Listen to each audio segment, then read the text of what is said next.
if they love us so much, why do they treat us like dirt?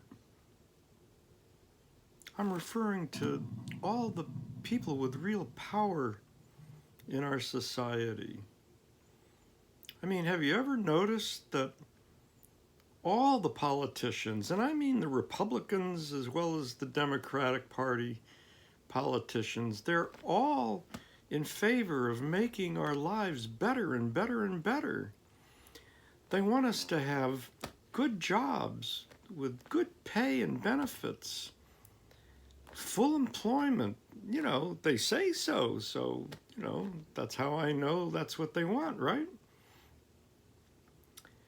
And the billionaires, you couldn't hope to find nicer people. I mean, Bill Gates devotes his life to making us healthier and making the public school experience of our children so enriching and enjoyable. And Jeff Bezos, I mean, he just wants us to be able to have stuff when we want it quickly and easily. What a nice guy.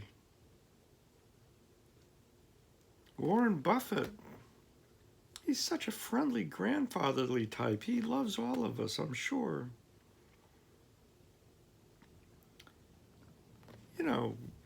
Trump wants us to, not suffer from, the immigrants making life terrible for us. It's such a noble cause. Elizabeth Warren wants us to have all the good things, Medicare for all and free college. And my gosh, there's just no end to the wonderful bounty that they are trying to provide to all of us. There's not a single person that I can think of who has any kind of power in our society who wants anything but the best for us. I mean, who would that be?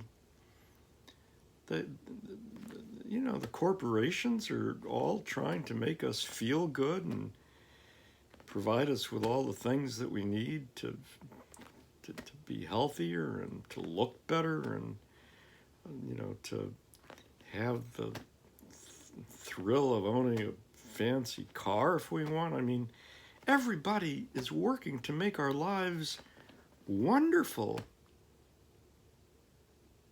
So why are they treating us like dirt? Why are they driving millions into homelessness? Even the ones with jobs that are supposed to provide, what we need. They've got people living in tents. Working people with jobs living in tents. Huge numbers, growing tent cities. There's gentrification throughout the nation, which means that people are being forced to leave their neighborhood where maybe their family and, and generations before them have lived for so long, but they can't afford to stay there anymore. They've got to move out. To where? Some tent city? Why? Because the rents are going up, up, up. And the property taxes are going up. People can't afford to rent, or even if they own a home, they can't afford to pay the property taxes. Rich people are moving in. That's what gentrification is. The rich people move in to enjoy, more luxurious housing and fancy restaurants and stores and stuff. And the regular people have to move out.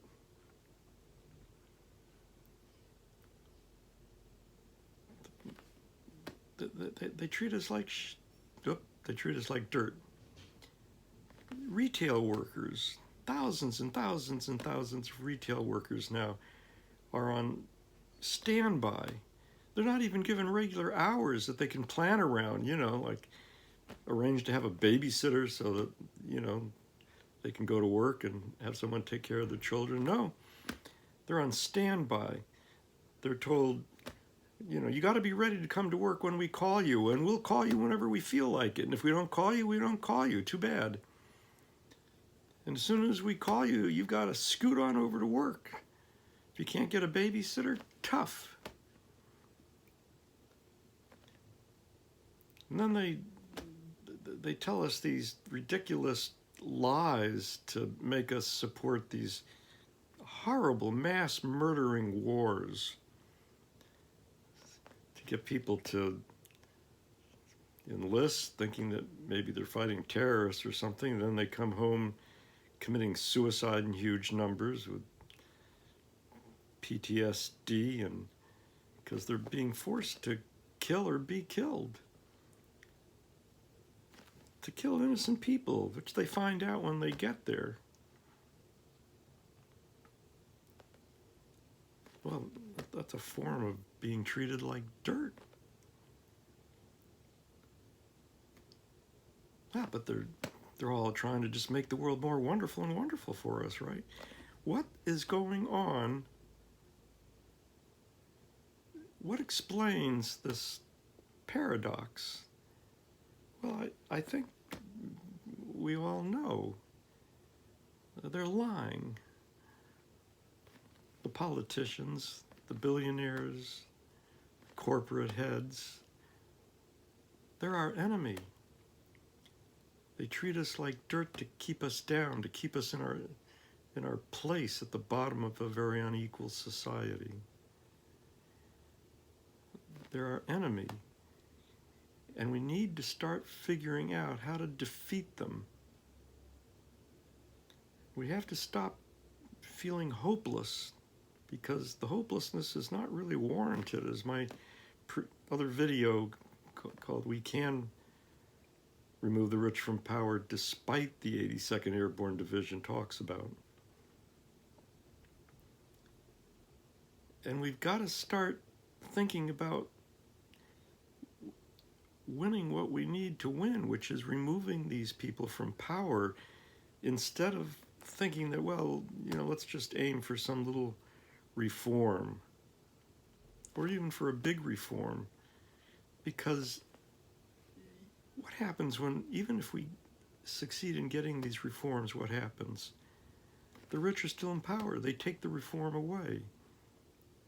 Hey, in the 30s, working people scared the hell out of the ruling class with a revolutionary movement, general strikes all across the country, government, FDR, calling in troops with orders shoot to kill, calling it a mass insurrection, even a civil war.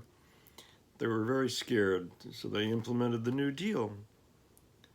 Okay, I'm glad we have Social Security. I'm glad we have a right to form a labor union. I'm glad we have unemployment compensation. We won those things. Workers paid for those things with their lives in the 30s. But look what happened. Yeah, we got the New Deal. And now we're being treated like dirt. Still. The inequality is even greater than it was in the 30s. 3 people, Jeff Bezos, Bill Gates, and Warren Buffett, together own more wealth than the bottom half of the entire United States population. We got Goldman Sachs running the government with Trump, supposed enemies, but there you go. Winning these reforms is not enough. We'll be on the treadmill of defeat, winning one reform and having it taken away the next day, forever and ever and ever, until we remove the rich from power. And we've got to focus on doing that. So that's the note in which I'm going to end. Please read the articles about this at the bottom. And thank you very much.